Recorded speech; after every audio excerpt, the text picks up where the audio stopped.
Shalom, bien-aimés dans le Seigneur, c'est bel et bien votre serviteur, le pasteur Serge Bia, le pasteur responsable de l'église La Compassion Divine ECD de Montréal.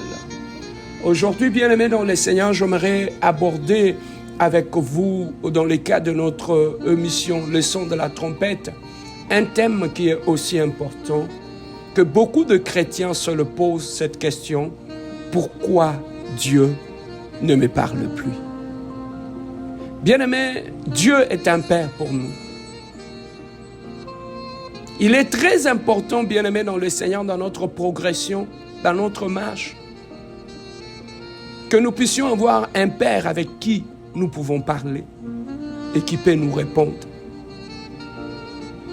Mais bien-aimés, lorsque Dieu décide de rentrer en silence dans notre vie, ce n'est pas pour rien. C'est qu'il y a une cause. Nous allons essayer de voir ensemble quelques causes qui font qu'aujourd'hui, on n'écoute plus la voix de Dieu. On n'est plus orienté par cette voix qui est à la fois notre boussole et notre lumière. Dans la vie, bien-aimés dans le Seigneur, nous en avons tous besoin. Mais qu'est-ce que Dieu dit? Est-ce que la Bible nous dit par rapport à notre dialogue avec Dieu? Lorsque nous prenons le livre de Job, chapitre 33, verset 14, la Bible nous dit ceci: Dieu parle tantôt d'une manière, tantôt d'une autre, et l'on n'y prend point garde. Il parle par des songes, par des visions nocturnes, quand les hommes sont livrés à un profond sommeil, quand ils sont endormis sur leur couche. Bien-aimés dans le Seigneur, nous remarquons une chose dans ces versets. Lorsque nous allons plus loin dans le verset 16, Dieu nous dit: il leur donne des avertissements et met des sceaux à ses instructions. Bien-aimés dans le Seigneur, afin de détourner l'homme du mal et de le préserver de l'orgueil. Bien-aimés, il est très important dans notre vie en tant que chrétien, en tant qu'enfant de Dieu, d'écouter la voix de Dieu. Parce que nous avons besoin d'avoir des directions. Nous avons besoin d'avoir des instructions en ce qui concerne notre demain. Celui qui a le plan de ta vie, c'est Dieu. Donc nous avons de l'intérêt à chaque pas de l'écouter pour savoir nous orienter. Nous avons vu Israël en sortant de l'Égypte. La Bible nous dit: Dieu les a conduits en colonne de feu, en colonne de nuée. C'est que Dieu ne voulait pas qu'Israël marche seul. Dieu voulait tout simplement que lui seul soit le maître et soit celui qui conduit le pas d'Israël. Bien-aimé dans le Seigneur, dans le désert. Mais pourquoi, bien-aimé dans le Seigneur, dans notre vie en tant qu'enfant de Dieu, il arrive qu'un silence puisse s'installer dans notre marche avec l'Éternel? En voici quelques raisons qui font en sorte que le silence puisse s'installer. Parmi les raisons, la première des raisons, bien-aimé dans le Seigneur, c'est parce que tu ne cherches pas à l'écouter, à entendre sa voix dans la prière, dans la Bible et dans la prédication de ses serviteurs. Bien-aimés dans le Seigneur, écoutez Dieu. Lorsque nous voulons que Dieu nous parle, nous devons d'abord manifester ce désir de vouloir l'écouter. Beaucoup de chrétiens prient, beaucoup de chrétiens vont à l'église, mais n'ont pas le temps d'écouter Dieu. Ils veulent parler à Dieu, mais ils ne veulent pas écouter Dieu. Bien-aimés, en tant qu'un enfant de Dieu, lorsque nous voulons que Dieu nous parle, Dieu doit trouver en nous ces désirs-là, de vouloir l'écouter, de vouloir, bien-aimés, taire tout autour de nous, de nous retirer un peu de tout le monde, de rester silencieux et de désirer écouter ses pères qui donnent des instructions. Bien-aimé, le jour où tu t'élèveras, tu manifesteras cette envie, ce désir, cette faim de vouloir écouter Dieu. C'est alors que Dieu commencera à t'écouter. Dieu ne parle pas à un peuple qui ne veut pas l'écouter, qui n'a pas le temps de l'écouter. Bien-aimé, aujourd'hui, nous sommes chrétiens. Nous avons le temps d'écouter les amis, d'écouter tout. Regardez le temps que nous passons à écouter les humains, à écouter de films, des théâtres, toutes sortes de distractions tout autour de nous. Mais nous avions oublié l'essentiel, qui est la voix de Dieu, qui éclaire dans les ténèbres, qui oriente lorsque nous sommes perdus. Aucun homme, bien-aimé, ne t'orientera, parce qu'aucun homme ne détient le plan de ta vie si ce n'est Dieu. Voilà pourquoi nous devons privilégier la voix de Dieu dans notre vie, l'écoute de la voix de Dieu.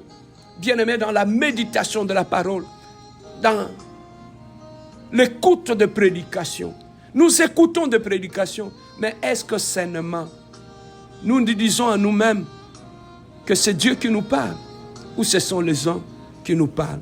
Manifester ces désirs de vouloir écouter Dieu et tu verras, Dieu commencera à te parler. Ça, c'était parmi les causes qui font que le silence et que Dieu ne te parle pas dans ta vie. Et la deuxième des causes, bien-aimé, c'est aussi parce qu'il t'avait déjà parlé et tu n'en as pas fait attention. Tu n'as pas pris en garde, tu as négligé sa voix, sa parole, bien-aimé dans le Seigneur. La négligence lorsque Dieu nous parle. Dieu nous parle par des prophéties, Dieu nous parle par la parole, Dieu nous parle par des prédications. Dieu nous a déjà parlé, mais bien-aimés dans le Seigneur, nous négligeons la voix de Dieu. Combien nous négligeons ce que nous lisons dans les Écritures, ce que Dieu nous dit au travers de ses serviteurs. La négligence peut faire en sorte que Dieu puisse se taire aussi dans ta vie. La troisième des raisons, c'est parce que tu n'as pas mis en pratique ce qu'il t'avait parlé avant. Jésus n'a pas répondu au roi Hérode car il n'avait pas obéi aux paroles de Jean-Baptiste sur son adultère. Bien-aimés dans le Seigneur, deux fois, lorsque Dieu nous met en garde contre certaines choses, mais nous ne prenons pas ça au sérieux, nous n'appliquons pas cela dans notre vie. Bien-aimé, réfléchis combien de fois Dieu t'a dit de laisser ce péché. L'as-tu laissé? Combien de fois Dieu t'a dit au travers de sa parole de pardonner à ton frère, à ta mère, à ton mari, à ta femme? L'as-tu fait? Non, tu as écouté ton orgueil. Et comment tu veux que Dieu continue à te parler lorsque tu écoutes plus ton orgueil, ton ego que la voix de Dieu? Bien-aimé, voilà pourquoi nous négligeons la voix d'Élohim. Et lorsque nous négligeons ce que Dieu nous donne comme instruction, Dieu se tait dans notre vie. Bien-aimé dans le Seigneur, regardez très bien dans ta vie, tu vas trouver la négligence qui est dite tout simplement à cause de ton ego et ton orgueil. Et tu préfères écouter ton orgueil, écouter ta colère, tout en négligeant la voix de Dieu. Voilà pourquoi, bien-aimé dans le Seigneur, Dieu de foi, il ne nous parle plus. Bien-aimé, une autre raison pourquoi Dieu ne nous parle pas, c'est parce que ton cœur n'est pas disposé à écouter sa parole. Tu as peur qu'il te dise d'arrêter certaines choses. Oui, bien-aimé dans le Seigneur, ça nous arrive des fois aussi. Lorsque nous sommes dans le péché, ta conscience te dit que tu es dans le mal. Mais bien-aimé dans le Seigneur, nous faisons des fois la sourde oreille parce que nous savons que si nous écoutons Dieu, il va nous interdire de vivre avec un mari d'autrui. Il va nous dire que nous sommes en train de vivre dans l'impudicité. Il va nous dire que nous sommes en train de voler. Il va nous dire que nous sommes dans la haine, dans la rancune, dans la méchanceté. Connaissant notre mal, bien-aimé dans le Seigneur, nous faisons la sourde oreille.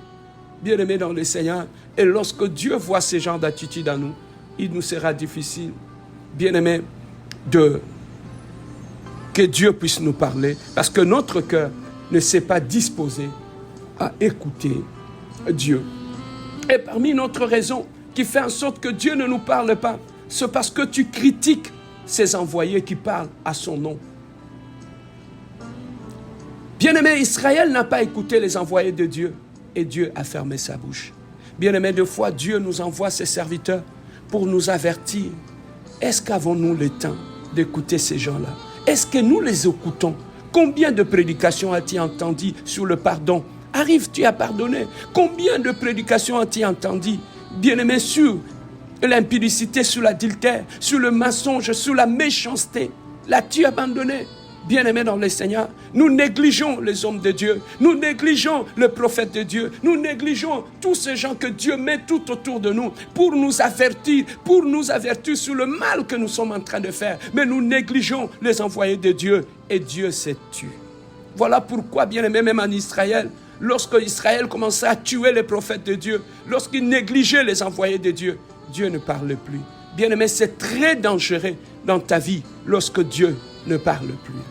Et parmi les autres raisons aussi, bien-aimé, c'est parce que tu mélanges sa parole et tes propres paroles. Dieu n'aime pas le mélange. Bien-aimé, combien de fois nous mélangeons la parole de Dieu avec notre orgueil? Lorsque tu as un problème avec ton frère, tu vas, bien-aimé dans le Seigneur, chercher le verset biblique pour l'utiliser comme des cailloux et commencer à lapider ton propre frère. Combien de prédicateurs, lorsqu'il faut prêcher la parole de Dieu, donner la vie devant la chair, combien de prédicateurs aujourd'hui règlent des comptes aux gens sur la chair? Combien de prédicateurs, bien-aimés dans le Seigneur, blessent les gens sur la chair? Parce que nous mélangeons et la parole de Dieu et notre haine. Nous mélangeons la parole de Dieu, bien-aimés dans le Seigneur, et notre méchanceté. Dieu n'aime pas le mélange. Bien-aimés dans le Seigneur, pour nous justifier, nous cherchons des versets bibliques pour refuser d'accepter ce que Dieu nous demande de faire.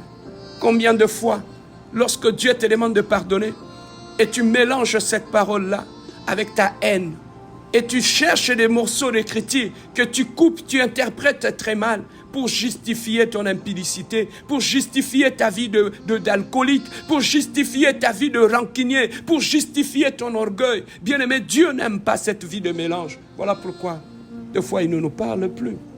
Et parmi les choses qui font que Dieu ne nous parle plus, c'est parce que ton cœur ne prend pas sa parole en considération, en priorité. Tu penses réussir sans la voix de Dieu, sans la direction de Dieu. Bien-aimés dans le Seigneur, voilà deux fois nous sommes sélectifs lorsqu'on nous prêche la parole de Dieu. Nous considérons la parole de Dieu comme tu entres dans un restaurant où il y a un menu, tu dois chercher ce qui te plaît et laisser tomber ce qui ne te plaît pas. Bien-aimé, la parole de Dieu est un agneau qui se mange dans son entièreté. Bien-aimé dans le Seigneur, tu ne peux pas, bien-aimé, t'intéresser à la parole de Dieu qui te promet des bénédictions et négliger la parole de Dieu qui condamne ton impudicité, qui condamne le mal que tu fais. Bien-aimé, aujourd'hui, nous allons dans l'église. Nous prenons la parole de Dieu avec des pincettes. Nous choisissons ce qui nous plaît et ce qui ne nous plaît pas, ce qui ne fait pas notre affaire, ce qui nous pousse, bien-aimé, à nous humilier, on les laisse tomber. Ce qui nous pousse à obéir, on les laisse tomber. Et bien-aimé dans le Seigneur, comment Dieu te parlera encore? Au travers de sa parole, au travers de ses serviteurs. Des fois, c'est notre attitude qui pousse Dieu à demeurer silencieux. Mais lorsque nous voulons réécouter la voix de Dieu, bien-aimé dans le Seigneur, reviens sur tes pas. Humilie-toi devant la parole de Dieu. Demande pardon à Dieu. Bien-aimé, humilie-toi. Un cœur humble, c'est un cœur qui cherche à écouter Dieu. Mais un cœur orgueilleux n'écoute pas Dieu. Et des fois, bien-aimé, le problème est que le Saint-Esprit nous parle. Mais nous avons du mal à écouter la voix du Saint-Esprit parce que nous avons réussi à attrister le Saint-Esprit dans notre vie. Lorsque, bien-aimé, notre orgueil se bite contre la voix du Saint-Esprit, lorsque notre orgueil détruit la voix du Saint-Esprit, même cette petite voix qui te parle au fond de toi pour te dire de ne plus faire ceci, de ne plus faire cela, de ne plus prendre cette décision de détruire ton mariage, de ne plus prendre cette décision de quitter ta femme, de quitter tes enfants. Mais bien-aimé dans le Seigneur, la voix de notre orgueil pèse plus que la voix du Saint-Esprit. Voilà pourquoi nous avons attristé le Saint-Esprit. Beaucoup de chrétiens bien-aimés, nous allons à l'église, nous servons Dieu, nous prêchons, nous faisons tout, nous chantons pour Dieu. Mais le problème est que nous n'avons pas de l'humilité face à la voix de Dieu. Parce que notre orgueil parle plus fort que la voix de Dieu. Notre colère parle plus fort que la voix de Dieu. Nous avons du mal à nous soumettre, bien-aimés dans le Seigneur, à la volonté de Dieu. Il y a une résistance dans notre cœur. Il y a une résistance dans notre esprit, il y a une résistance dans notre âme. Pourquoi? Parce que nous avons, bien aimé dans le Seigneur, un paradigme qui conduit notre vie, fait en sorte qu'on va à l'église, on écoute la parole, mais bien aimé dans le Seigneur, mais on n'obéit pas à la parole, on obéit à notre chair, on obéit aux amis. Comment on peut être un enfant de Dieu? Tu vas à l'église, tu écoutes la parole de Dieu, mais quand tu es fâché, tes conseillers, ce sont le païen. Ce sont les amis païens. Lorsque tu es fâché, tu veux détruire ton mari, tu veux détruire ta femme, tu te fies à tes amis païens. Et lorsque tout revient normal, tu les quittes, tu reviens dans la vie de l'église, tu redeviens un enfant de Dieu normal. Non, ça ne marche pas. Ça ne marche pas, bien-aimé dans le Seigneur. La Bible dit, nous sommes devenus enfants de Dieu. Voici, toutes choses sont devenues nouvelles. Même notre façon de réagir doit être renouvelée. Même notre façon de penser, même notre façon de réagir lorsque nous sommes face au mal doit être conforme aux enfants de Dieu. Nous ne pouvons pas penser, réfléchir comme des païens, mais possédant un titre d'enfant de Dieu. Ça ne marche pas. N'as-tu pas attristé la voix du Saint-Esprit dans ton mariage? Est-ce que ce Dieu qui t'avait donné ces mariages-là, lorsque tu es entré dans ton mariage, est-ce que tu écoutes encore le Saint-Esprit? Est-ce que tu écoutes encore la voix de Dieu lorsqu'il te dit d'arrêter, de ne pas prendre telle ou telle décision? Tu ne l'écoutes plus, tu ne l'écoutes plus. Voilà pourquoi, même dans nos mariages, il y a un silence qui s'est installé. Le Saint-Esprit s'est attristé. Bien-aimés dans le Seigneur, même la bénédiction que Dieu nous a donnée, est-ce que lorsque nous sommes dans notre bénédiction, est-ce que nous continuons toujours à écouter la voix de Dieu? Ou nous écoutons nos amis, ou notre orgueil, ou notre chair? Voilà, bien-aimés dans le Seigneur, comment l'obscurité s'est installée dans nos vies et que la lumière de la voix de Dieu s'est éloignée et nous sommes en train de tâtonner. Nous sommes en train de tâtonner. Pourquoi? Parce que la voix qui était censée nous orienter, nous guider, nous l'avons éteinte pour commencer à écouter les amis païens, écouter la famille, écouter notre orgueil, écouter notre haine. Mais si tu as entendu cette exhortation, aujourd'hui, mon frère, ma soeur, reviens à Dieu. Parce que nous avons besoin de la voix de Dieu pour réussir. Parce que c'est celui qui connaît le plan de ta vie. Tu ne peux pas réussir sans l'écoute de Dieu. Tu ne peux pas réussir sans la direction de Dieu. Tu ne peux pas réussir sans la guidance de Dieu. Voilà pourquoi, bien-aimé, cherchez l'humilité. Reviens au pas. Et tu verras comment Dieu va restaurer ta vie. Voilà pourquoi tu n'écoutes plus la voix de Dieu dans ton mariage, dans ta maison, dans ta famille, dans ton ministère. Reviens à Dieu. Bien-aimé, reviens à Dieu. Humilie-toi. Il a dit, si mon peuple sur qui mon nom s'est humilié, reviens, abandonne ses voies, reviens à moi, je reviendrai vers mon peuple. Bien-aimé, dans l'humilité, dans l'abandon de nos pratiques, c'est là que Dieu va revenir. Et il va commencer à nous parler. Lorsque tu commences à écouter la voix de Dieu dans ta vie, il y a moins d'erreurs. Lorsque tu commences à écouter la voix de Dieu dans ta vie, il y a moins de conflits. Lorsque tu commences à écouter la voix de Dieu, il y a moins d'échecs. Pourquoi? Parce que la voix de Dieu, c'est la voix de la réussite, c'est la voix de la raison, c'est la voix de la justice. Tu dois faire un choix aujourd'hui entre écouter la voix de ta chair ou écouter la voix de Dieu. Écouter la voix de ton orgueil ou écouter la voix du Saint-Esprit. Écouter la voix de tes amis païens ou écouter la voix de Dieu. Tu dois faire un choix. Alors, bien-aimé, choisis la voix de Dieu et tu iras de victoire en victoire. L'Éternel est mon berger, je ne manquerai de rien. Il me fait conduire dans le vert pâturage. Celui qui te dirigera vers le vert pâturage, c'est la voix de Dieu. Celui qui te conduira dans les eaux paisibles, c'est la voix de Dieu. Ce ne sont pas la voix de tes amis. C'est le berger qui conduit. Voilà pourquoi tu dois écouter la voix du berger si tu veux être protégé et aller de victoire en victoire. Que Dieu vous bénisse de partout où vous m'avez suivi. C'était votre serviteur, le pasteur Serge Bia de l'église La Compassion Divine, ECD de Montréal. Que Dieu vous bénisse.